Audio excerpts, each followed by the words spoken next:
these puzzles too. How? There you go. That's it. The Joe Hubbard jingle. Yeah, it's fantastic. Everybody gets one. So yeah. Obviously, I could have made it 4 times the length with credits and that kind of stuff. But anyway, man, thanks for doing this. I just want to sort of pick your brains on a few things, and I think a lot of people would be interested to hear about your background.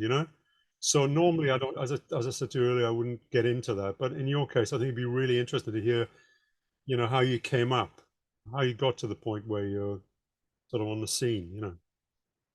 Yeah. Well, it's I guess goes back quite a ways in a sense. I did start to get into music when I was a kid, when I was about probably, around the time that I was about 10, 11 years old. I started playing the clarinet and then got into like the school orchestra and did that whole thing and took lessons and I was reading on the clarinet, Mm. but there was never really a musical connection with the clarinet.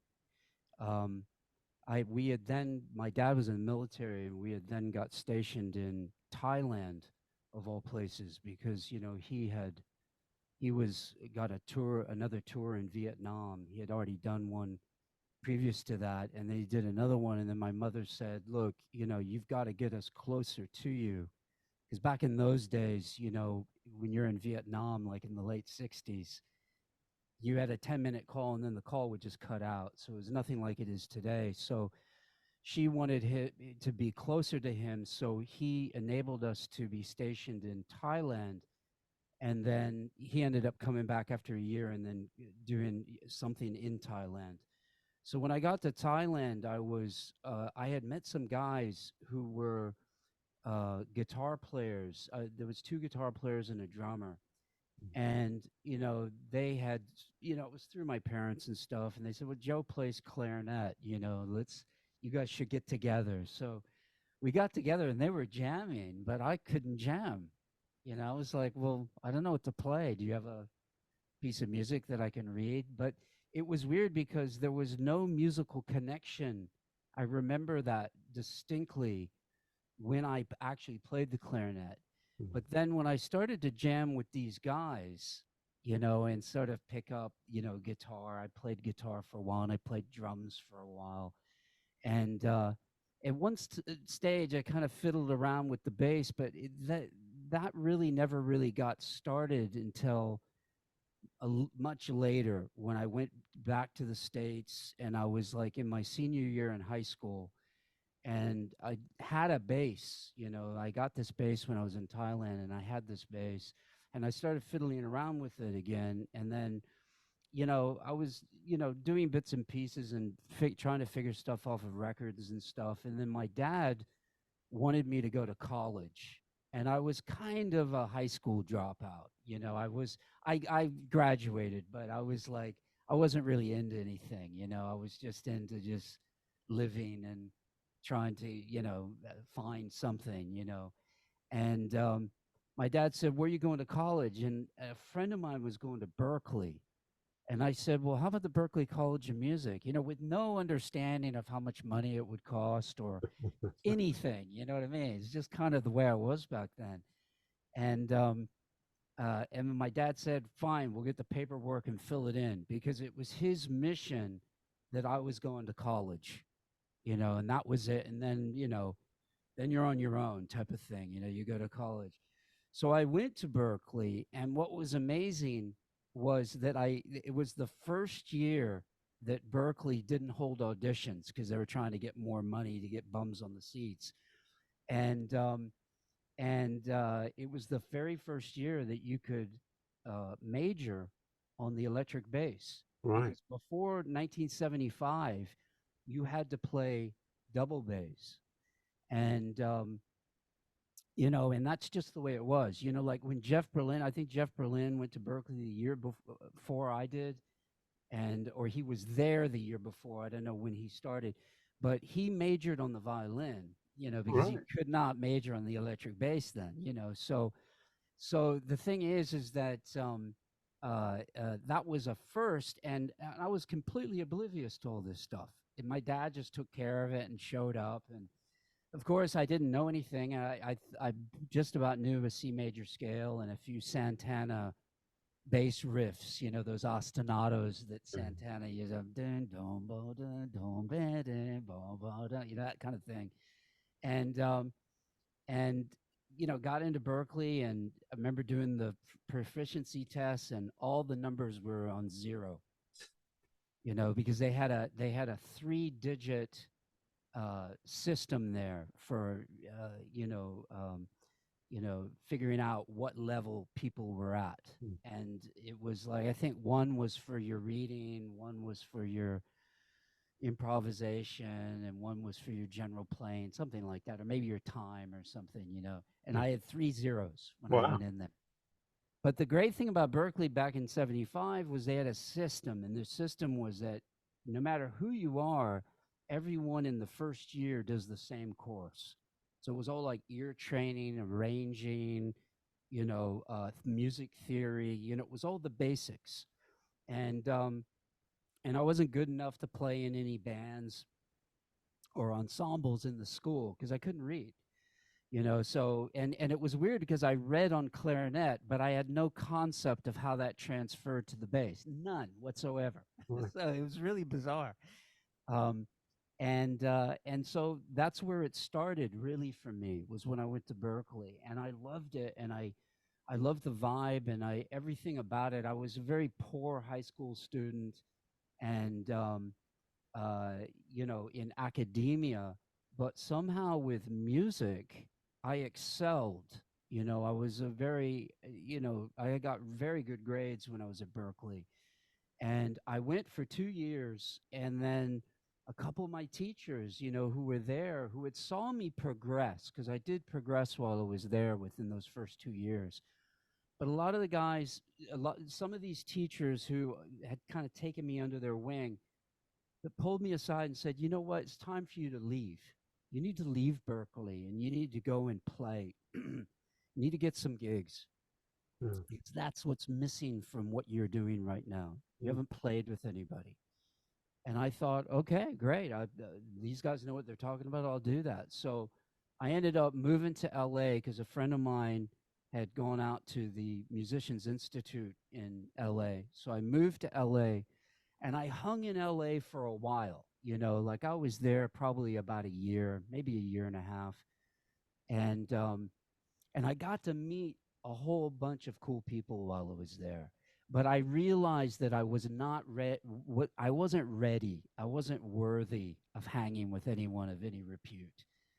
Before I went to Berklee, a good friend of mine was friends with Buster Williams, who used to play bass with Herbie Hancock's band. And he said, "Hey, I'm going down to the Jazz Workshop." Was this club in Boston where all this kind of like Ronnie's but smaller. And he said, "I'm going down there, and Buster is playing with Ron Carter's band." Because remember, Ron Carter had that piccolo band, Right. Yeah. and where he played like piccolo bass, and then Buster played the upright. And that week was an epic week for me because Buster ended up moving into our apartment while he was there, and me and my roommate, and he'd wake us up in the morning, and he would like grill us with records, and it was all lessons, you know. You couldn't pay for that stuff I got from him, you know, telling me how to listen, what to listen out for, playing me old Miles records and stuff. And at the end of it, Buster said, like, "Hey, well, what are you doing with your life? You know, like, what's going on?" And I said, "Well, I'm moving to LA." And he said, "Well, okay, if you go to LA, I'm going to give you Herbie Hancock's personal number." This is before any internet, any social media, any mobile phones. You know what I mean? So this is Herbie's special number. And just tell him that I told you to look after you while you're there. And that's all you need to say to him. And so when I got to LA, I wanted to do this, but it was almost like, you know, trying to call a girl up for a date for the first time, you know, and then chickening out and hanging up and stuff. But I finally called him, and he answered. It was weird. I called him. He says, "Hello." And he's like, "Herbie? Yeah. Who's this?" You know, and it's like, "Hey, Buster gave me your number." And he said, what are you doing for dinner tonight? And like, and Herbie came and picked me up. This is outrageous. He came and picked me up. He had this little car and like a little Mercedes that he used to drive around, and took me to his place in Beverly Hills. Met his family, and I had quite a few encounters with Herbie. And through Herbie, I got to meet a guy called Michel Colombier. I don't know if you remember him. He had a great album, with Gad and Michael Larry Brecker. Carlton Yeah. and Jocko, And through meeting him, Michel's son, this guy called Christian Colombier, was living with him for the summer.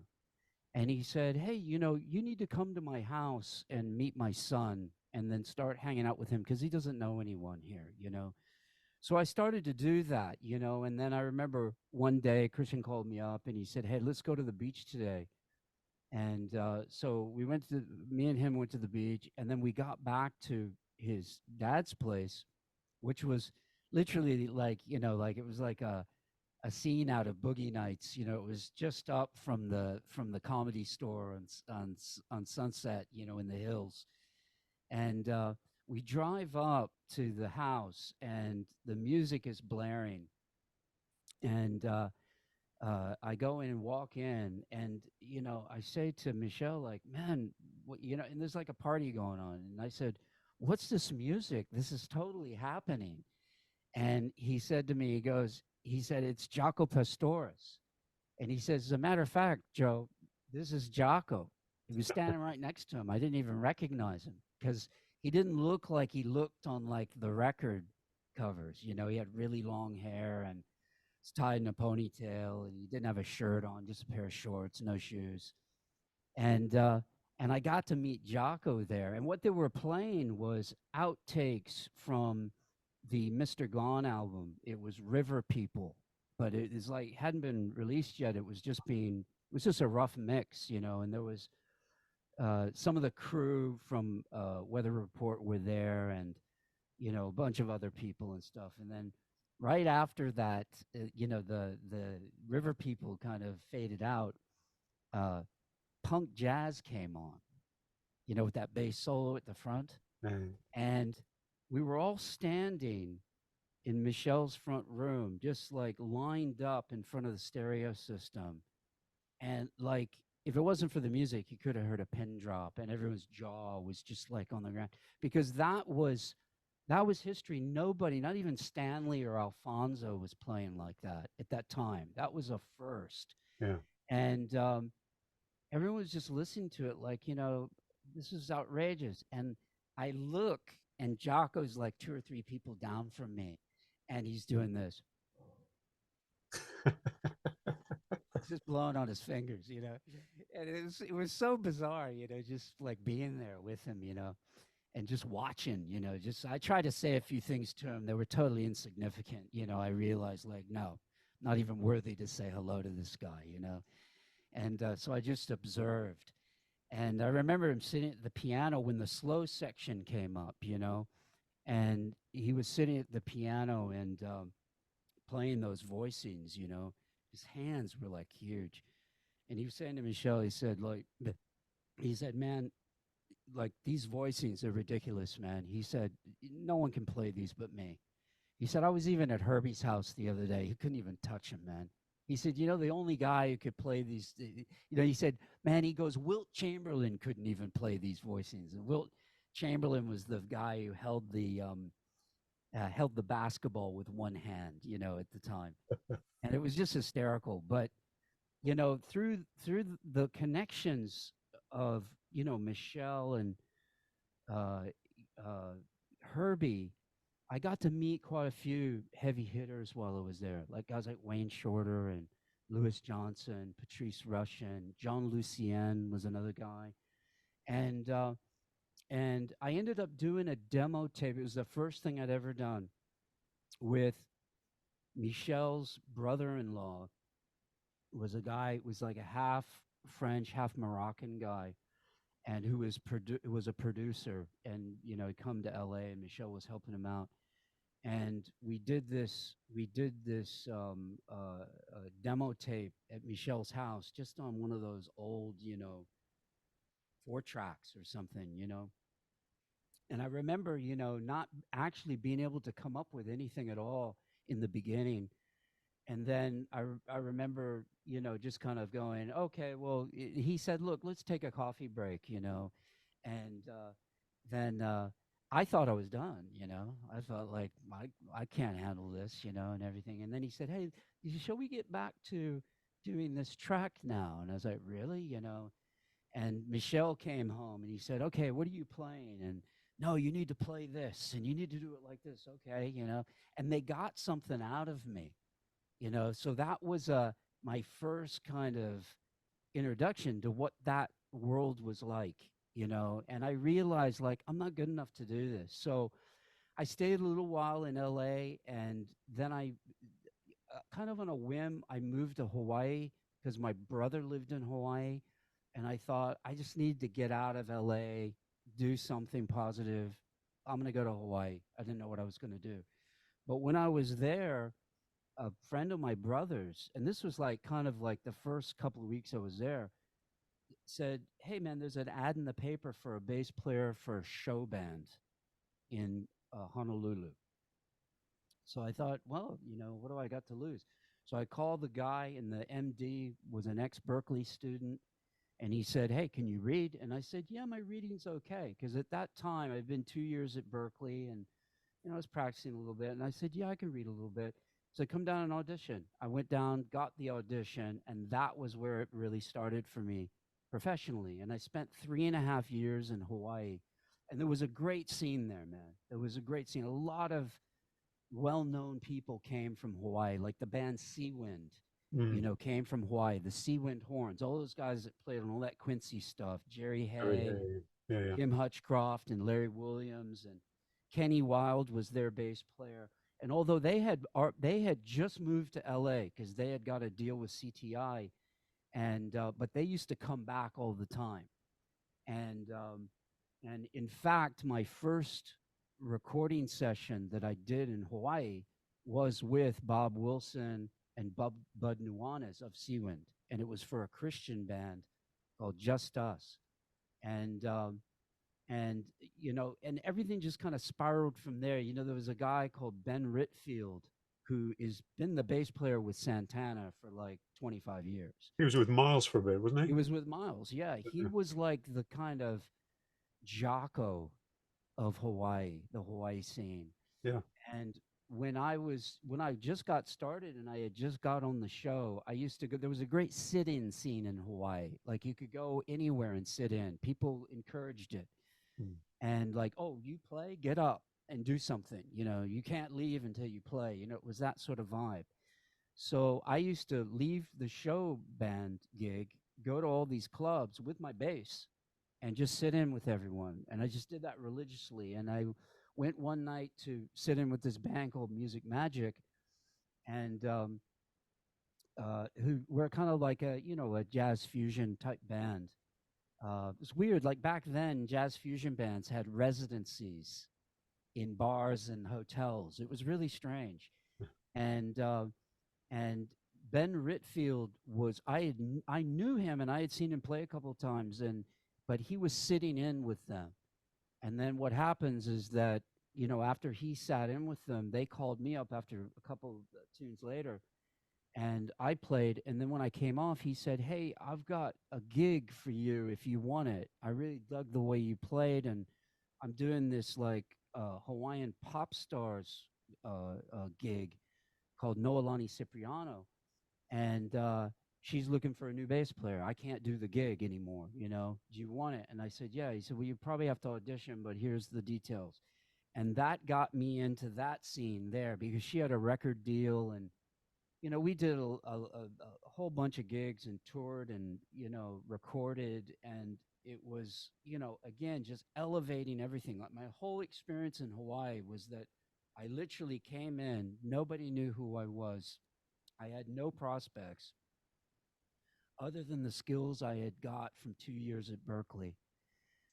got a gig and started hustling and then started making my way through the ranks.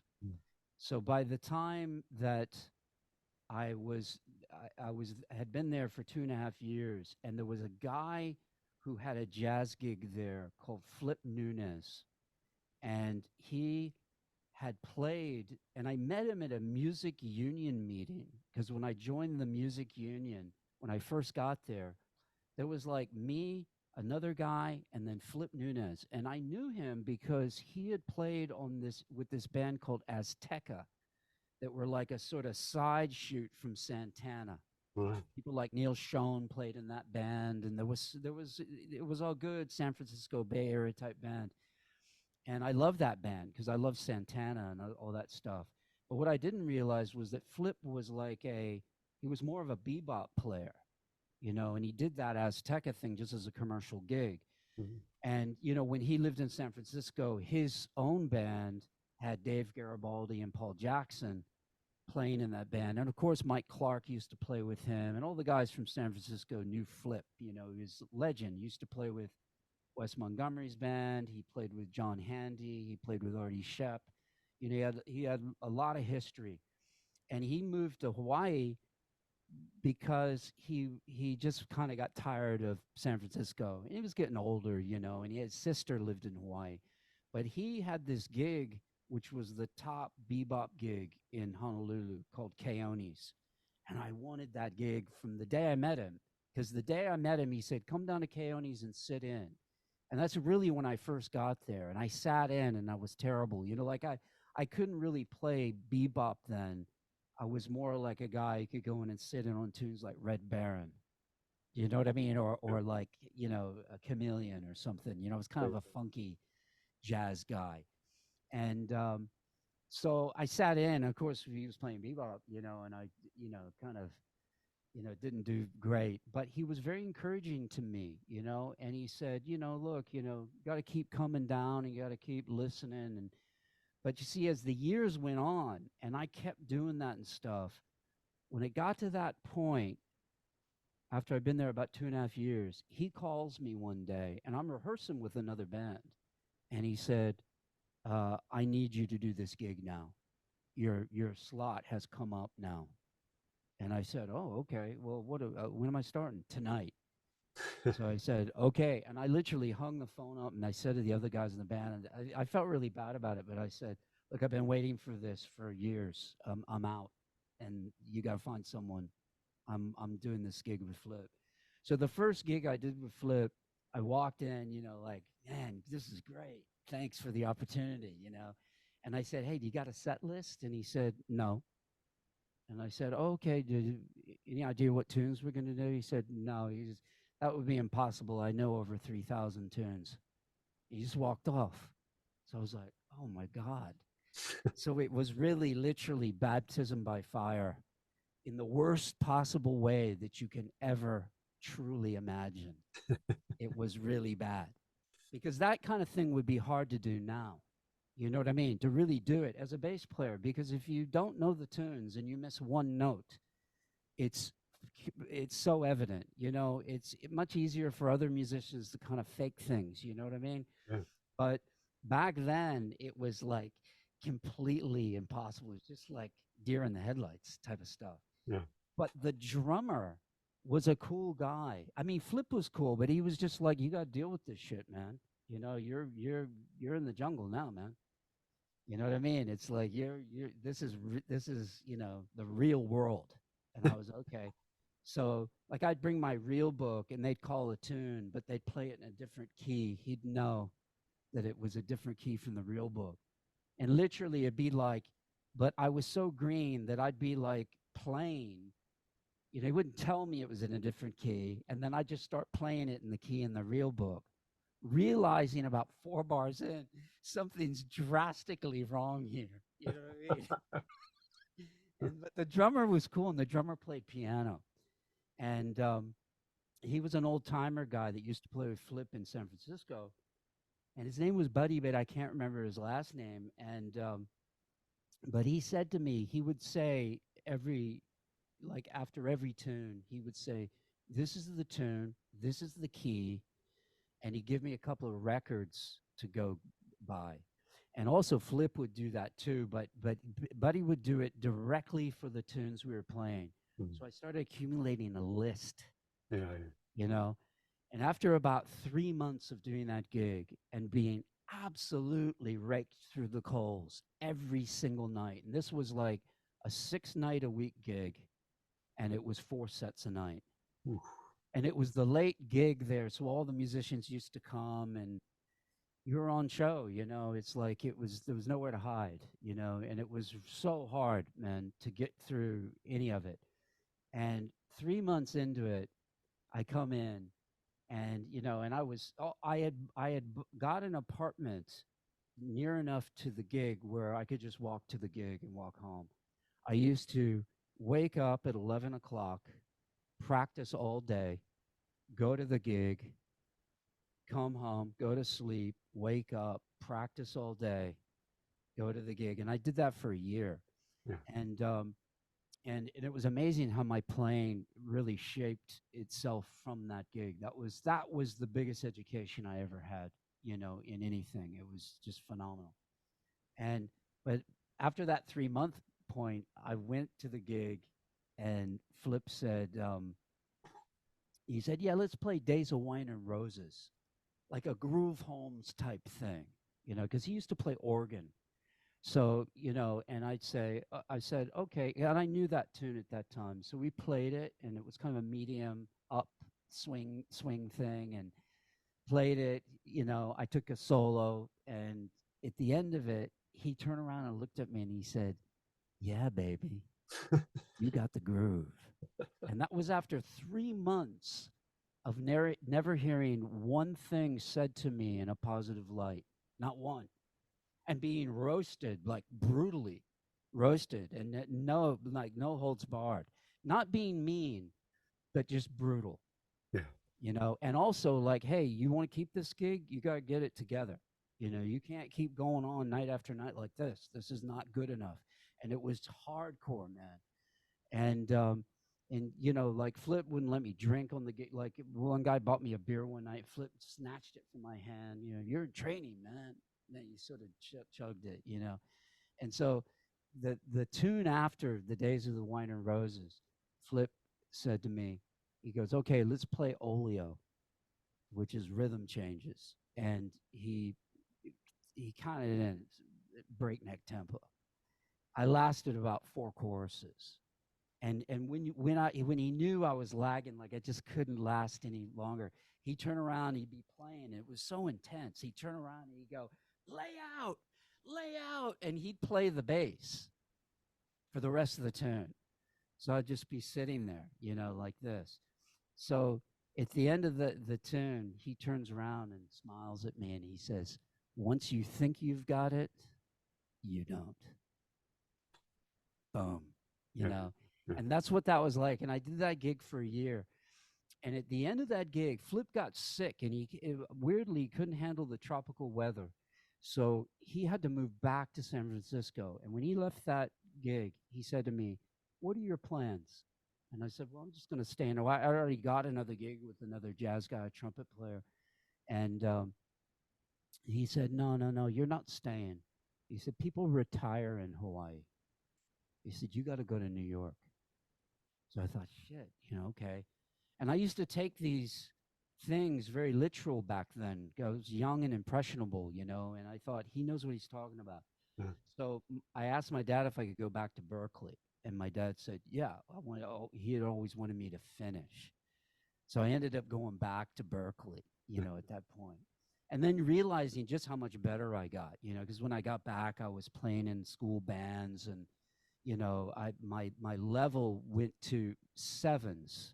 So I started at Berklee with 0s. When I then got back in that second time, I was at 3 7s, which was not bad. You could get into most of the school bands with that score. And I worked with guys like John Laporta and a bunch of other guys at Berklee that were brilliant.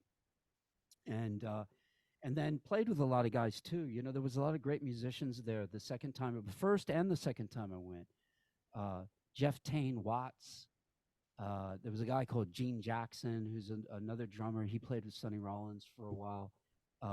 Tommy Campbell was another drummer, who was there. Kevin Eubanks, Oh, was, wow. Yeah.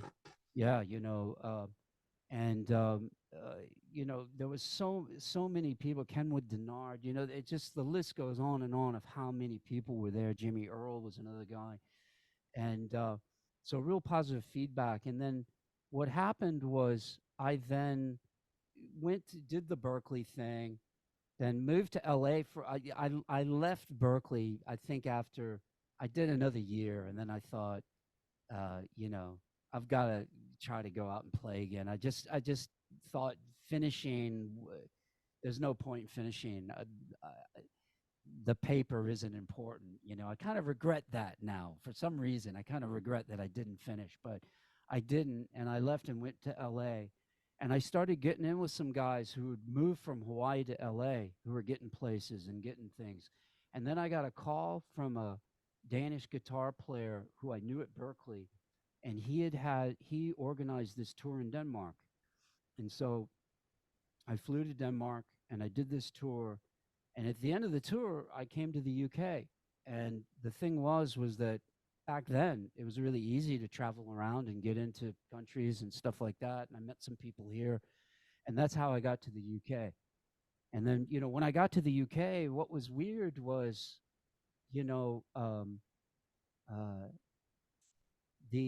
if you were like an American guy who went to Berklee back then, I got here in like 1980. People were really fascinated about you. So I really got into the scene quite quickly because of that. And the first thing that I did was I started my own rehearsal band. I met a producer called Richard Niles. I'm sure you know him. Yeah. He's an American guy, but grew up in London. And he told me all the great players. I said, who are the great guys? Who are the guys doing like Brecker Brothers stuff? That was the thing I was into, And he gave me all the list of the guys' names. So it was like Chris Hunter on sax, Guy Barker on trumpet, Mitch Dalton on guitar. We had Colin Dudman on keyboards, and when there was like one guy I knew in the UK called Dave Cutler. I don't know if you ever knew him, but he was a drummer that I knew at Berklee. And he was kind of the first guy to be in this rehearsal band thing that I had. But he ended up kind of doing a bunch of other things. And, he didn't have the commitment really to follow through with this. So just around that time, I was doing gigs with various people. I had got, I think the first gig I got when I got here was with Ian Carr's Nucleus. So that was kind of the first thing. I used to go down and watch them with Chucho Merchan played bass and Nick France on drums. There was that version, but then after, and I subbed for Chucho a couple of times, and Ian really liked me. And then all of a sudden, he disbanded that band that he had, and he started a new band. And John Marshall was playing drums, who played with Everhart Weber and a bunch of the ECM guys. He's a great drummer. Soft Machine as well, of course. And Mark Wood, a guy called Mark Wood on guitar. I don't know if you know him. And Tim, what's the guy? Tim Whitehead. Tim Whitehead, sax player. Yeah, Tim Whitehead. Yeah, he was on sax. And I joined that band, and that was great. But there wasn't that many gigs. But it was something that kind of got me into a lot of things. So I was doing some deps, and I was depping with a band called Paz, it was guys like Ray Warley playing. But Neil Wilkinson had sort of turned up on the scene, off the ships at that time, and he was doing this gig with Paz. So I get on the thing, and we play a gig together, and I say, hey, man, you got to join my band. You got to join this rehearsal band that I'm doing. Do you want to do it? And he said, yeah, count me in. So, and then he very quickly ended up being my flatmate. So what happened was he then, after that, got the gig with Morrissey Mullen. And when I first came to the UK, I had gone to all the gigs. You know, everyone told me who was happening. And Morrissey Mullen was one of the first things. And I met Jim and I gave him a tape, you know, and everything. And he said, hey, you know, and I think I followed it up with a phone call. And he said, hey, I like your stuff, but I've got a guy. You know what I mean? He said, we're quite happy with who we've got. And I was like, no, that's cool. You know, just keep me in mind. So with my band Hubbard's Cupboard, this was really just a rehearsal band. I mean, literally, I was paying for the whole thing. And then about 4 rehearsals in, all those guys said, hey, man, we're going to start paying for these rehearsals as well, because we don't want you to stop doing this, because they loved it so much. Right. Yeah. And then Richard started writing material for the band as well. So it was kind of like me and him were the writers. But it was literally for almost a year. That was every week we would rehearse. That's all we did. There was no like, you know, today there's a lot of guys that they're just looking at the end goal. Like, what's in it for me? You know what I mean? Like, what am I going to get out of this? Well, yeah, that's got some importance, but that can't be the be all and end all. You have to be into it for the music's sake. You know what I mean? Yeah. If you're not into it for the music's sake, there's no point. I mean, you know, but young kids, you know, like you go to these music schools and stuff, and they've got the wrong idea. Like the rehearsal space at music schools are empty, because unless they've got a function gig coming up on the weekend, then they're rehearsing because they're going to get paid for it. You know what I mean? Where when I was at Berklee, you know, that was what it was all about, just rehearsing and playing with people. And so that's what Hubbard's Cupboard was. And we did a demo at Snake Ranch Studios, and Neil had got the gig with Morrissey Mullen. Like, he was like, you know, he was only doing it for a couple of gigs. And you know, Jim said, hey, what have you been up to? And he said, yeah, I just did this demo with this guy, Joe Hubbard. Check it out. It's really happening. So Jim checked it out. And right around the same time was a Nebworth Jazz Festival. And it was the one that Steps Ahead played with Michael Brecker. It was an epic day. So I just went to it to see Steps Ahead. And Morrissey Mullen were playing there. And I knew they were playing there because Neil was my flatmate at the time. And the thing was the guy who played bass with them didn't show up for the gig. Okay. And another guy filled in, a guy called Rob Burns, who was playing with Zoot Money. He filled in, you know, and did the whole gig. And, but Jim was furious at this guy who didn't show up, you know, and he had been the regular guy that they had. So as serendipity would have it, at the end of Nebworth, I get on a train and I'm going home alone for whatever reason. You know, I just get on the train and the car is empty except Jim Mullen is sitting right there. And so I said, oh, hey, Jim, you know, how's it going? That was a great gig, man. How you doing? I don't know if you remember me, Joe Hubbard, you know. He said, yeah, I do remember you. And Neil played me that tape of yours, and it's burning. And as a matter of fact, do you want the gig? Because he said, if you do, the gig is yours. Because I'm fed up with this guy who keeps letting me down. And I'm like, yeah, great. So I got that gig purely from just him being pissed at the other guy. and hearing that tape. So, you know, it's a good story because people are often say, how do you make it in the industry, or how do you get connections? And I always say, well, you know, take tapes around and let people hear you, you know, so they know what you're doing. Yeah, but what if they reject me? Well, that first thing that I gave to Jim was kind of a rejection, right? Because he had a guy, Yeah, you know, but it was in the back of his mind when he heard the second one. And then the timing was right, you know. Yeah. And then that was what really put me on the map in the UK. Yeah. Was Morrissey Mullen, because when I got that gig, that band, you know, was kind of an iconic band for studio sessions. A lot of guys were looking to that band for guys to come and do things. And me and Neil, as a rhythm section, we were working all the time. You know, I mean, it was unbelievable. You know, what was going on around that time. Playing, I was playing like uh, at least 5 nights a week with Morrissey Mullen. Wow. Every gig was cash, and like at average week, I was making 500 quid. Wow. You know what I mean? And this was Back like then, yeah. back in the Yeah. 80s. Oh man, yeah. You know what I mean? Yeah. Like, so it was like, we were just playing pubs and they were just taking the whole door. That's what it was. They were taking the door. There's no guarantees on any of it, you Yeah. know? Yeah. So, and then we did a couple of tours and stuff. And I did an album with them called It's About Time. And I did Jim Mullen's solo album called Thumbs Up. And in fact, on Thumbs Up, that was my band, Hubbard's Cupboard, played as the backing band on Thumbs Up. Right. Right.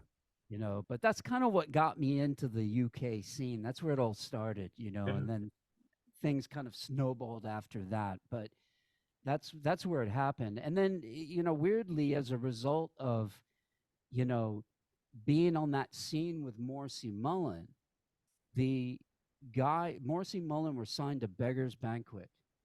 And the guy who was the owner of Beggar's Banquet was a guy called Nick Austin. He used to come down to all the gigs, and he loved me.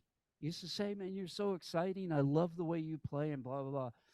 Well, when I got the gig with Gary Numan, that Nick called me immediately, and he said, I've just figured out a way to market you because you've got that Gary Numan gig. And he just started that label called Coda, which was like his kind of new age. He was calling it a new age label. And, and I think Jim and that Thumbs Up was on Coda, and maybe even some subsequent Morrissey Mullen albums went on Coda. But that's how that all happened, because he saw the commercial thing, well, gigging with Gary Numan, I can tie that in with something. Yeah. And so suddenly that band that we had invested all that time in paid off. You know what I mean? That's another thing. Like, we rehearsed for well over a year before that record deal ever came up. Mm. And we each got paid £1,000. I mean, you know what I mean? Like, you couldn't get that now if you begged for it to do a fusion album. Yeah. Like that. Yeah. Where we got studio time. I mean, we did it fast. We did that first album in about 3 days. But, the thing is that it was still a unique time musically, really. Yeah. Far different from what it is now. Yeah, I mean, the scene's very different. That's one of the things I was going to ask you, how things have changed since then. I mean, it's completely different, isn't it? There's the grassroots scene, the number of clubs. It's a totally different world, isn't it? Yeah, it is.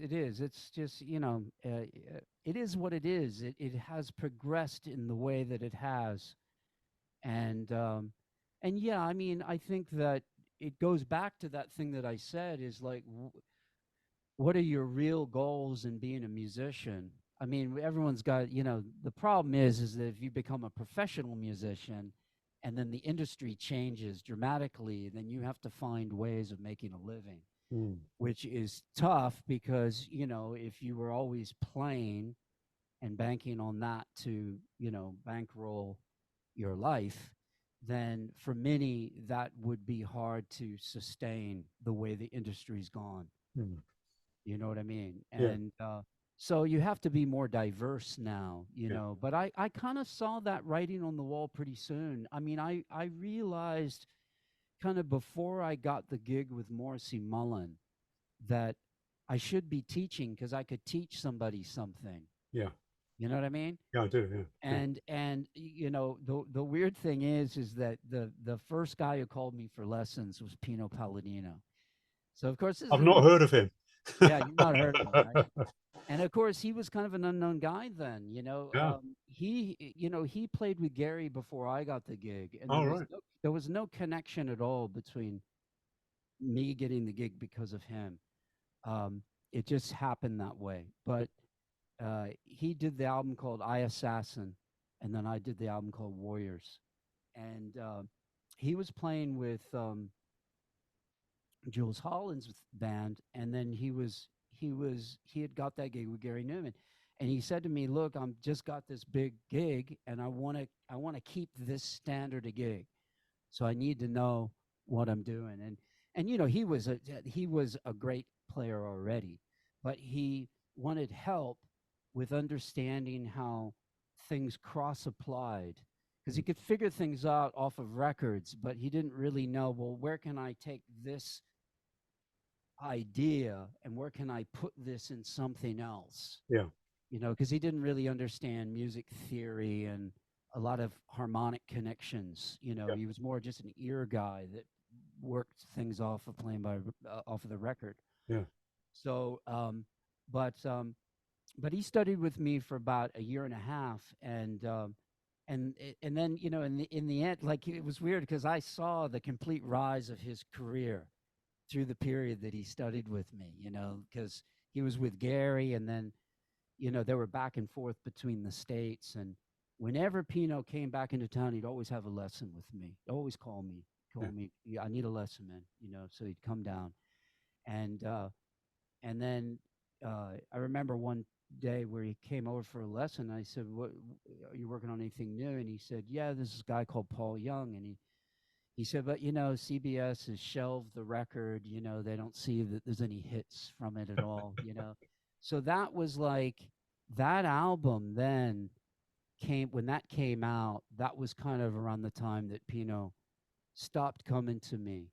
And I remember he kept booking, he kept calling me up. And one day he called me up to book a lesson and came over. And we didn't really have a lesson. We were just hanging, And I said to him, "Look, man, you're busy and stuff. You want to hang, just come over and hang, we don't have to have the lesson, And he just everything just blew up for him at that point. Yeah. With that track, Wherever I Lay My Hat with Paul Young, but yeah, like all those things. I mean, I remember hearing when I got off the road with Gary Numan, I wanted to I wanted to try to get like a deal with a publication company to do a bass book, And I had came up with this bright idea when I was with Gary is that I need a manager, I need someone to manage me. So this guy who was kind of this fly by night guy on the tour, he was a hangers on type guy.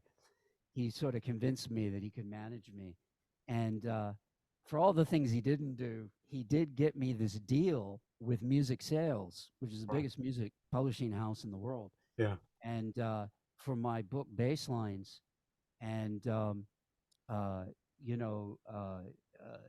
through them, I remember this. It was weird. It was the guy who there said, "Oh, have you ever heard of a guy called Pino Palladino?" And I said, "Yeah, he was a student of mine. I know him well. He's a good friend."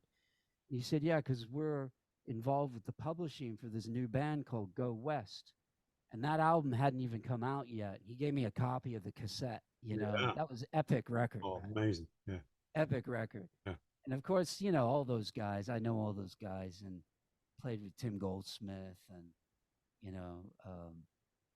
used to hang with the Go West guys. Always a band I really wanted to get into. And it was weird because years passed and it turned out like somewhere in I guess it must have been in the 2000s where when I was living in Kingston and the early 2000s and I went to an off license and Richard Drummy was there. And I said, "Hey, Richard, do you remember me, Joe Hubbard?" And he said, "Yeah, what's going on?" I said, "What are you doing here?" He said, "I just live down the road." It turns out he had just lived around the corner from me.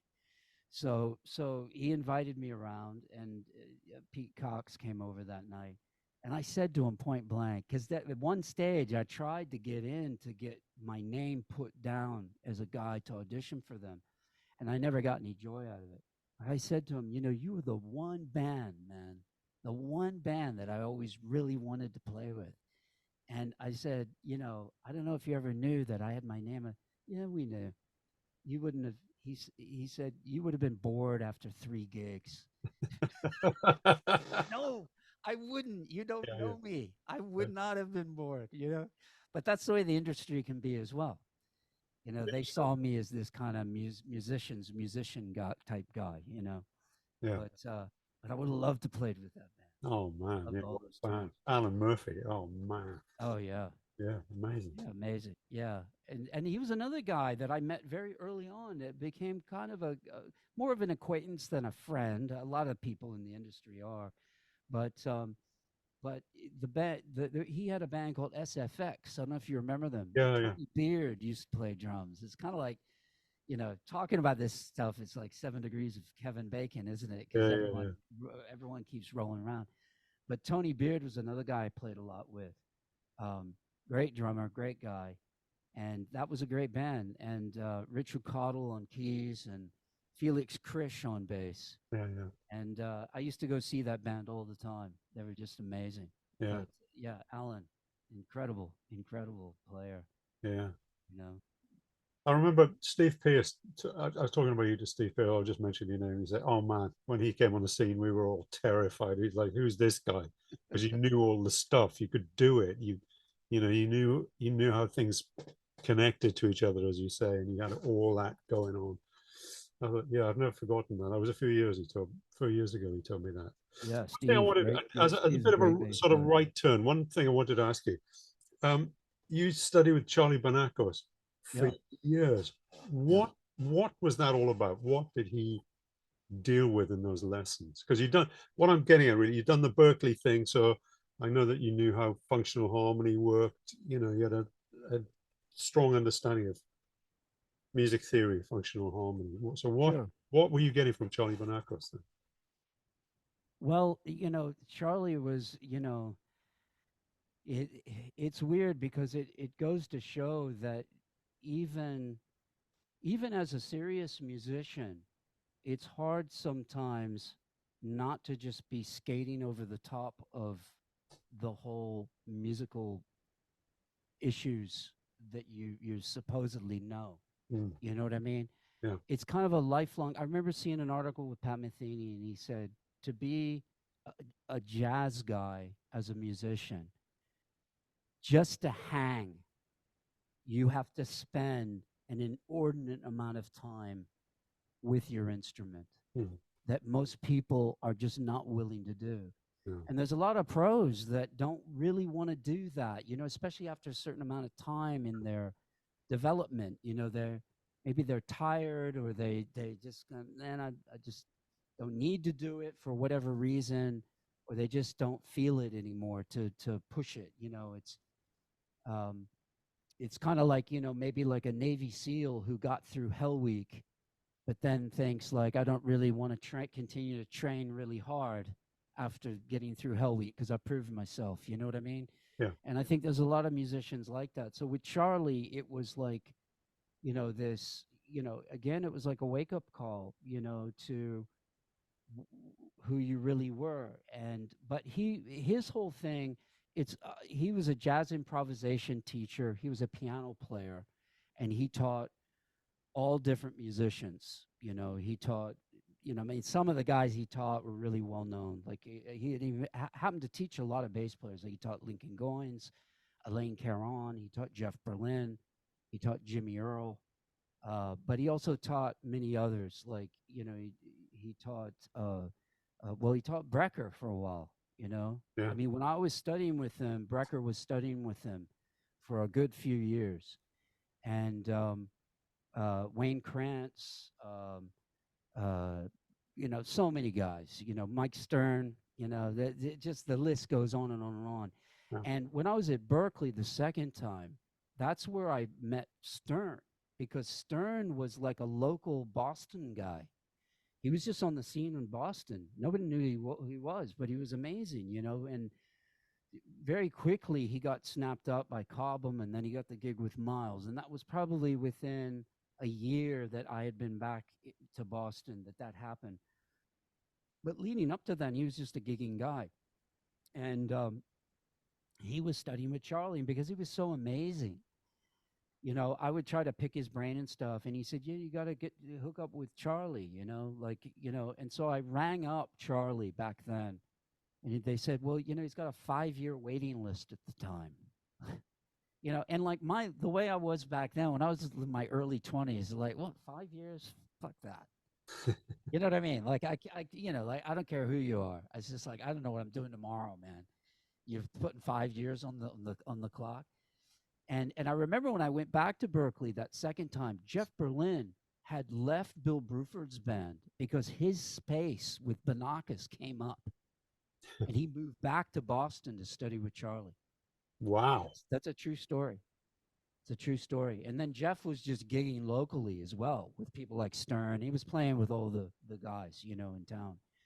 And but so Charlie, you know, he sort of had a knack on like listening to you play and then telling you this is what you need to do. So I sent him like some tracks that I played on, and he basically said, you know, everything you're playing is predictable. You know, you see the outcome of what you're playing really kind of just after you start playing, because I know where the whole thing's going. So Okay. this is what you need to do. You know, you remember he said you need to think of it more like a Jackson Pollock painting. You know, so he started me with a system where you really looked at everything in terms of chord tones rather than scales. So up to that point, I was more like most people who learn, you know, they're learning scales. Mm. Here's a chord, you learn a scale, Mm. you know, and that scale works over this chord, and then you just kind of noodle around on the scale to find things to play. And that's where a lot of education, a lot of Berklee stuff was kind of like that, because Berklee was really more of a writing school as far as it had an amazing curriculum then for a writing school. Yeah. And that's what it was really known for, you know. And then the individual guys who were teaching there, so you could get under someone's wing and, of course, learn a lot about improvisation and stuff like that. But it wasn't, there was no like set system Mm. for playing. Yeah. It was a system for writing, Yeah. which was highly based on the Schillinger system, but not for playing. Right. All of that was still kind of undefined, you know. And a lot of those guys, the great guys, just learned a lot through transcription. And so when I got with Charlie, he started me with this thing where you know you're playing with chord tones, and then the connectivity between the chord tones is a series of chromatic approach notes. Okay, Yeah. but there was a system to it. So, you know, you'd have a single approach from above, you'd have a single approach from below. Like you see this in books, sometimes in books they'll call that enclosure, and Yeah. they'll limit it. Like here's chromaticism is enclosure. Yeah. And that's just one little facet of the huge picture. Yeah. And or someone will say, you know, here's a bebop scale that has like a chromatic passing note in it, Mm. but it's still a scale, you know. Yeah. And but Charlie's system was this approach note system, and I've never seen anything like it as good, where you know he'd have one above, one below. You know, you have above or below, or one above, one below, one below, one above. Then the doubles. So you Yeah. have Yeah. like your Yeah. double above, double below, double above, double below. You know, Yeah. like double above, double below, then the note. Yeah. Double below, double above, then the note, and so forth. Yeah. And there was like 12 different combinations to this, which Yeah. were, you know, to do that, like if you think just the basic legwork, okay, where you have to learn that, you have to learn how it all sounds. Plus, for me, playing an instrument with a fretboard, you have to understand how it translates everywhere on the fretboard. So Yeah. just the legwork exercises where you would have to do everything into the root, everything into the third, everything into the fifth, everything into the seventh. Mm. And then, of course, like a typical exercise would be like double above into the root, then you'd arpeggiate the rest of the chord. Yeah. So 3, 5, 7, right? Oh, yeah. Then double above into the root, then 3, 5, 7, and then back down. Yeah. And you play that as like a flow. Yeah. And then, of course, every key, and then you start mixing them, and Yeah. you know, and putting it together. And that system was the backbone of what I did with him, and what I soon saw from that was that if I looked at any solo that all the jazz guys would play, like if I look at a Charlie Parker solo, I'd immediately, like I had X-ray vision, I would understand how to put that somewhere, how to put that, like you can learn things, and those guys have just learned by transcribing, and that can be done. But what I like is that there's a place I can put that, so I can go back to that Yeah. all the time, so I can call it something, so it's categorized in a specific drawer that Yeah. I can pull out and then find that again. And that's what that system does. Right. And and it's like, if you look at like a James Jamison bass line, like For Once in My Lifetime, that sort of thing, where you remember Jamison, when he played with Motown, he would have things like, Get Ready, which was like a riffy kind of thing. Yeah. It was more like a James Brown riff thing, Yeah. Or there'd be like What's Going On. Yeah. Or For Once in My Life, or Yeah. Bernadette, or those tunes where he was just through composing the line from beginning to end, and he was never repeating himself. No, that's right. I learned When you great analyze those Yeah. lines, when you analyze those lines, all those lines comprise of chord tones, scale passing tones, diatonic approach notes, which are just scale approach notes, and chromatic approach notes. There's nothing else in there. Yeah. But I can take that, a James, and those were like, when I was taught at the Academy of Contemporary Music, everyone was like, that was a period where everyone was just talking about Jameson as though, you just started, and everyone was like this retro vision, that was going on Jameson. So all the young guys were going like, man, I can't make head or tails what this guy is playing on any of this cool stuff. Yeah. And I'm like, yeah, but this is just jazz. This is what Jameson was, a jazz player. He played with Ross and Roland Kirk's band. You know what I mean? And it's like, so that's what he was doing. So I can take a Jameson line and analyze it with those same things I learned from Charlie. And then I can take a solo that he played on Donald Lee, or the head from Donald Lee, and analyze it with the same thing exactly. Yeah. Whereas a lot of times you see these guys analyzing these things like these Parker bebop heads, and there's a murky area that they get into every now and again. You have the educator talking about it. Yeah, well, here he's just kind of, see, that was the genius of Parker. He could just play these kind of notes and make them work. You know what I mean? Yeah. There were things that, you see, a lot of times when people analyze things, they analyze it in a vertical fashion, to where, like, here's the first bar and it's C major 7. Yeah. And then the second bar is A flat 7, let's say. And then what the guy plays on the end of bar 1 doesn't fit on C major 7.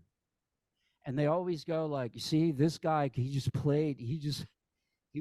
feel was so superior that he could make anything work.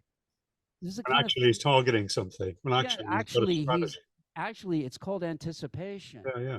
Where he is moving into that next bar from maybe even 2 beats before. Yeah, crossing the bar. Yeah. There was a great story about, because Bill Evans used to practice this, many musicians do, will practice this concept, and literally just start playing on the new chord 2 beats before it happens. Yeah. And somehow it works because they understand where it's going to, and the ear hears it that way. Yeah. It's very, very, very simple, But there's a great story about Eric Dolphy, where he was working on this, and then, but to the extremes, where sometime he was working on this like bars ahead. Yeah. Like bars ahead of the where he was going to. Yeah. And he went to, back in those days, those guys would tour in Scandinavia, and you have like a whole Swedish or Norwegian band playing with them. And there was one gig where he was doing this, and and a lot of those gigs that those guys would do in places that they thought no one's going to really hear me here, they're just practicing, they're working on stuff, you know what I mean, they're just working on things so they know, yeah, when I get this down, it's going to be burning. Once I go back where it really counts, this is going to be burning. And so one of these guys at the end of a set, Eric Dolphy said, you know, when you keep trying to correct the chord because you think I've lost the form, and the guy said, oh yeah, we weren't quite sure what's going on with it. He said, yeah, stop doing that because I'm working on shit. Yeah, don't do that. So these guys, they thought he was like 4 bars out. Yeah, So yeah. start using their ears like, oh, well, we'll go with where he's at. He was like, yeah, don't do that. So the thing is that was like kind of where Charlie would then he had so many different systems. Like he had a great system of what a lot of people refer to now as triad pairs. But this is really before the term triad pair even came out. He had his own system that he called double mambos. And the reason that he called it double mambos was because the Eddie Palmieri band would often play these mambo grooves going between 2 triads a whole step apart from each other, like F going to E flat, and back again. So it just caught his, he just thought, oh, this is a way I can remember it, double mambos. So that's why he called it the double mambos. But it was like triad pairs. So you're using the it creates a hexatonic scale, but the way Charlie would teach it is that you're not really playing it as a scale. You're playing it as the shapes of the triads or fragments of those to put together. And of course, the classic one who really kind of started that all with jazz was McCoy with the tune Passion Dance. And Charlie had a whole system, and these systems were deep, man. I mean, like the triad pair system with him would be like 30 or 40 lessons, and you were almost giving up the will to live after like lesson 10. Yeah, right. You know what I mean? Because you just knew what was ahead. You knew like what's in store for you to work on and get together. You know what I mean? So, but it's just good for the soul, man. I mean, it keeps you going. I mean, I could literally work on Charlie's stuff.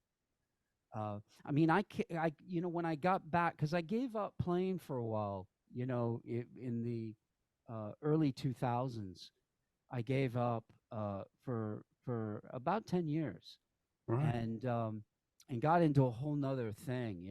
I got back into martial arts, and I was doing that sort of thing. Became a bodyguard, became a government contractor, security contractor, and did that sort of thing, and then got back into music. And so when I got back in, and the weird thing, the reason I came back to playing was I found out Charlie died for, about a month after he died, which was in 2009, I think, at the end of 2009. And, so early 2010, I Googled his name for some reason. I was compelled to do it for no reason. I wasn't into music at all. I'd given up, sold all my gear, wasn't doing it at all. What's Charlie doing? Google it. He died. It really affected me negatively. Like, I really got emotional over it. And I came home from work one night and I said to my wife, Charlie Banacos died. I'm going to start playing bass again. She said, no, you're not. What are you talking about? Like, you have a job. You're doing things. You're making money. What are you doing? And I said, no, I don't care how I'm going to do it, but I'm going to do it. And so I just put my energy back into practicing. I would get up early. I tell all my students this. This was like I was over 50. I was a complete has-been, in the music industry, although the industry was on the way in the decline at the time. But no one really cared about me being back into the industry. You know what I mean? So I had everything going against me. I got up. I was working like 60-hour weeks back in those days, working as with a security firm, and it was draining work. You know, just fucking mind-numbingly fucking draining work. And I would get up every day and practice for 4 hours before I went to work. So I wake up at 4 in the morning, practice till 8, and I did that every day. I did that for a better part of a year before I quit that job. And along the way, I had Pete Riley was a guy that I used to play with back in the day. In fact, he was a young guy that his drum teacher had sent me a demo of him when he was still like, I think maybe even living at home, you know. Yeah. And I think he had played a few gigs with Phil Hilborn, but Bob Armstrong, who's a famous drum teacher, sent me this tape of Pete Riley and said, "This is a guy that should be playing with you. Try to hook him up." And so great. And he became part of a band that I was in with Mornington and Tony Smith on guitar. And so I contacted him because I saw he was teaching at ACM. And I said, "Hey, you know, I don't know if you know anyone who's working at ACM, but, I wouldn't mind going there and doing a seminar, or, you know, what's the chances?" And he said, "I don't know, but here's the guy who runs the program." And it was Nick Preston. Now, weirdly, unbeknownst to me, okay, I had forgotten that Nick used to study with me. Because when I taught at Brunel University, he was a student of mine there. But he was much younger, you know, and then of course from that time at Brunel, that was when I was kind of exiting my music career. And then all that time passed. So I thought, Nick Preston, I've never heard of him. You know what I mean? So I contacted Nick. He was like, "Hey, man, what's going on?" You know, he's probably thinking like, you know, he's just like, "Yeah, you know, it's been ages since I saw you last." I'm going like, and then I was kind of embarrassed to like, "Oh, do I know you, man?" Like, you know, so I just kind of let it hang. And he said, "Yeah, I can get you a seminar. Come down to the school." And then that snowballed into a gig there.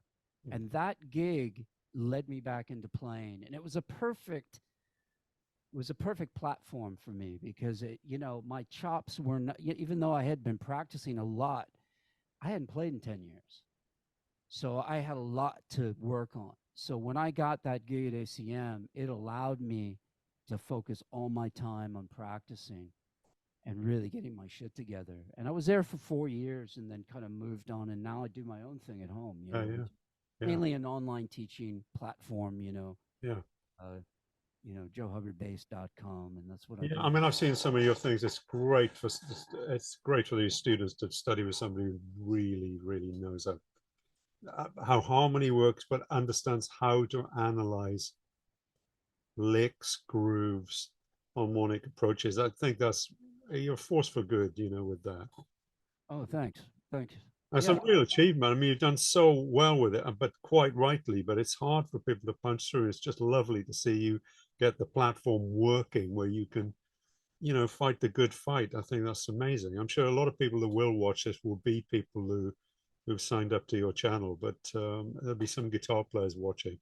It's just great to see somebody have a platform on which they can spread the word on the core information that a great musician needs to know, not somebody who's just going to get by and scrape their way through. I think it's so powerful to have somebody who really understands, help other people to get to a position where they're deeper into the music. Well, yeah, and I think as well, one of the missing links, like you were asking of the difference of the music scene now to where it was in the old days, is that very few guys are putting any time in towards writing now. You know what I mean? Like you get a lot of good players. Like you see on the internet, there's a lot of guys who are pretty fantastic, right? Like, it's pretty spectacular what some guys can do now, where in the old days, there would be maybe just a handful of people who could do that thing technically, Yeah. But the thing is, where a lot of the new things that are coming out, in my opinion, the writing's not any good. It's just all about the technique. Yeah. You know what I mean? Yeah. And I think that you learn more about music if you understand what the writing is about, and also like listening. Like this is a topic that comes up all the time with my students when they're playing, because when people play, what they should be doing is they should be experiencing the music in the same way that they do when they listen to a record. Mm. When you listen to a record, you're not like have a virtual mixing board in your head where the bass is on 11 and the rest of the band is on 1. Do you know what I mean? You Yeah. listen to it in context to the music that's being played. Yeah. That's what most people don't do when they go and play. Why? Because they're too focused on everything else that's going on. Yeah. Yeah. So they're just trying to get by with as little damage as possible. You know what I mean? And just trying to get through to the end of the gig, whether it's a reading gig or whatever. Yeah. And the thing about it is that when you think about that listening thing, that's a composition thing. I mean, I remember at Berklee, in a lot of classes that I took, we would have to take orchestral pieces and be able to identify each individual instrument that's being played. Mm. You have to understand the difference between an oboe and an English horn. Mm.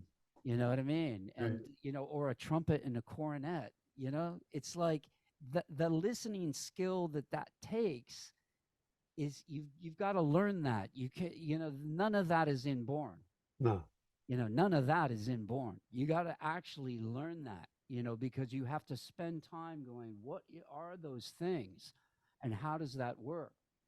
And so that's what I feel that, teaching like, people harmony and theory, and for them to understand. I mean, one of the biggest things for me as a bass teacher, I don't know about you as a guitar player, but as a bass teacher, is most of the people that show up don't know the notes on the fretboard.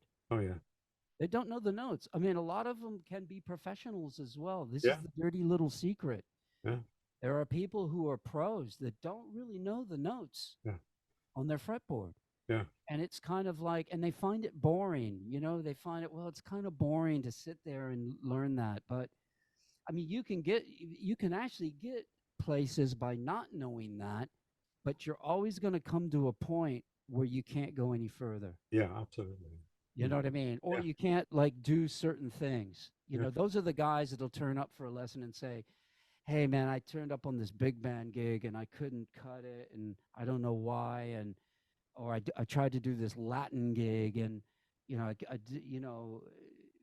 I bought a book on how to play Latin bass. Will that help me? And it's like, no, it might help, but what are you listening to? Well, top 40 stuff. Yeah. You know what I mean? Yeah. So it's like, and do you know the notes on your bass, or what's your rhythmic understanding? Like that's a whole nother topic. Yeah. So talk about it, because rhythmic improvisation, most rhythm for bass players is left up to chance. So most bass players, they love to stay into the zone of, like, if let's say they're playing an R&B thing, they'll love to kind of maybe go into the James Brown zone, where they only have to play a repetitive 2-bar riff forever. Yeah. Okay. Now, of course, there's a discipline to that, and there's nothing wrong with that. That's a type of music and everything. But if that's all you can do, because you don't know anything else rhythmically, to me, you're screwed. And that's the thing, is that people don't think about rhythm as, people don't even talk about rhythm unless they're teaching you to read. Yeah, that's right. They don't even talk about rhythm. Yeah. So, but look at drummers. They know everything about rhythm because that's their playground. Yeah. Yeah. You know what I mean? Yeah, absolutely. Yeah. Yeah. So it's the improvisation of rhythm that I also work a lot with my students on. Yeah. To say that, it could be a simple groove, but you gotta be able to improvise rhythmically. That's where you hear all those cool Jamison or any of the greats, all the great guys. Nathan East once said to me, I asked him, he came over for a seminar. We went out to dinner after the seminar, and I said, look, I've been to LA. And at the time when I was in LA, the standard of musicianship was like super high. Like everyone could read. Like your lowest guy on the totem pole was a really good reader in LA. Mm. Whereas in the UK, the lowest guy, a lot of guys in the pop industry couldn't read at all. You know what I mean? It was more guys just doing shows, and there was the show thing over here where people were readers. But when I was doing a lot of pop things in the UK, most of those guys couldn't read a note. But in LA, the standard was super high. Maybe a bit more corporate and less creative to me than London. I used to love the vibe in London because it's very creative in difference to LA. Mm. But I said to Nathan, like, what makes the difference between you and people like Jimmy Johnson, Neil Steubenhouse, the sort of top tier guys in LA versus those guys who are all like, their skills are amazing. And he said, because when we interpret what we're playing, we're able to alter it in real time and throw our own little things into it that make the whole thing not just sterile. Yeah. Make the whole thing where, like, there's a lot of guys that could read and they just read the part. Yeah. And at the end, guys would go, well, I'm not sure about the B section. Maybe we could, and that whole scenario, Mm. Where people are humming and hawing about what they want or what they don't want. And where Nathan said, yeah, so when I do things, I'll just go in and do that off the bat. Mm. You know what I mean? That's Yeah. what I'll do, unless they say don't do it. But he said, that's the difference. Yeah. We can do that. That's very high level. Sure. Yeah. To do that on the fly, man. Very high level. Yeah.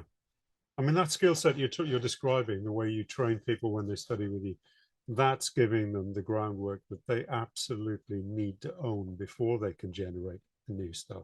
You got to know what the great stuff's made of. Otherwise, other than divine inspiration or just natural talent, You're absolutely right. chance of coming up with great stuff, really, But, oh, absolutely. Yeah. Absolutely. Yeah. I mean, it's 100%. But yeah, so to me, that's kind of where a lot of that stuff comes into play, and with Charlie, he taught a lot of rhythmic stuff, a lot of polyrhythm things, I Yeah. remember once he said, I want you to transcribe a Keith Jarrett solo off of, I can't remember what album, off of an album called Tribute. The tune was Solar. Oh, yeah. Right. So go and, go and listen to that, transcribe that for me for the next lesson. So I went and listened to it. I thought, I don't know where one is. And this was back in, I guess, the 90s. But I mean, I knew some stuff. Oh, yeah. Back in the 90s. You know what I mean? And I knew a lot. I mean, Neil Wilkinson used to teach me a lot of stuff about polyrhythm. So, and we used to do a lot of interactive stuff within our bands and everything. So I listened to this thing with, Jack DeJohnette on drums and Gary Peacock. And it was just like, there was nothing, I listen to it now and I go, I know what it is. But at the time, I was clueless. And there came a point in the solo where it kind of came into time and I transcribed that. And I said to Charlie, I said, look, I've got to say, I'm embarrassed that I can't do this, but I can't hear where this stuff is at all. And he said, don't worry, man, we'll sort all that out. And the next lesson comes, lesson 1 of the polyrhythm stuff. And that's where he got me into. And that stuff where you're counting out loud, he'd have you just counting. A lot of it was not done with a metronome. And, Charlie didn't really like the metronome because he said it influenced your feel. I'm kind of, I still use a metronome and still like it. But I do have my feelings behind it is that if you don't know something, don't click that metronome on. Right. Like if you're just like, this is what guys do. Okay, I'm going to practice something I don't know really. Turn the metronome on. And it's clicking and you're like fumbling. It's like, turn it off, man. Learn the thing. Yeah. But with these rhythm things, what was particularly helpful to do with the counting but not with the metronome, is that you could create this kind of ebb and flow of the tempo, okay? But the actual relationship between the subdivisions that you're counting and the beat were the same. You see? Until you got it together, then you introduce the metronome, then you play it behind real drums or whatever. You know what I mean? But it was the counting of it out loud. Like Charlie said, you got to count this stuff loud and proud, man. And, you know, eventually to be able to just count 1, 2, 3, 4, 1, 2, through everything you play. Yeah. So I would say to someone like, okay, do you know the bass line to Chameleon? Yeah, sure. They'll play it for me. Okay, now play it. Count 1, 2, 3, 4. You could have 10 guys lined up of various levels. Every single one of them would be busted. Every single. Now, if you said do the average drummer to do that, every single one of them would be able to do it. Oh, absolutely. Yeah. Everyone. Yeah. So therein lies the whole thing about where, you know, bass players will say to me, yeah, I had a gig last night. The drummer wasn't very good, so the whole gig fell apart. Well, were you with the gig? Yeah. Well, what happened to you? Yeah. Couldn't you carry the drummer? Yeah. Through the gig? You know, maybe he wasn't as good, but where was your time? You know what I mean? Yeah. Oh, I usually just listen to the drummer and get everything from that. Do you see what I'm saying? Oh, yeah. Terrible. Yeah. So there's a great thing that a clip of Ray Brown giving a seminar where he says, you have to have your own time. The drummer has his time, but you have to have your time. Yeah. You can't be completely reliant. It's like, oh, where's that? Oh, you've got it. I'll go with you. You know what I mean? It's like, no, you have to know where it is. Yeah. Sometimes there is a little mutual decision about where you're going to put it, but it's, you know what I'm talking about. Yeah. You know, it's, you got to have your own time. Yeah. You know, you can't be leaning on people for the time. It doesn't work that way. Yeah. And all drummers pretty much have good time because they work on it all the time. Yeah. That's their focus. Yeah. You know, throughout all of it. And most of those guys can count. I mean, there's a great story of Weckl when he tells he studied with a guy called Gary Chester. Oh, yeah. And Gary Chester was a jingles guy in New York City. Okay. And then Weckl had gone to college, I think, in Connecticut, as the story goes. And he was trying to get into the New York scene, and he was doing a few gigs and stuff, but he wanted to move there, and to sort of justify himself moving there, he wanted to have enough work to be able to sustain himself. So people were saying, you got to get a gig with drummers who used to be on the scene because they'll give you all the names of the contractors. So he got Gary Chester's number with the idea. Weckl tells this story. Somewhere on YouTube or something, he's actually telling this story. And he says, I got the number of Gary Chester, hoping that I'd go in and really impress him.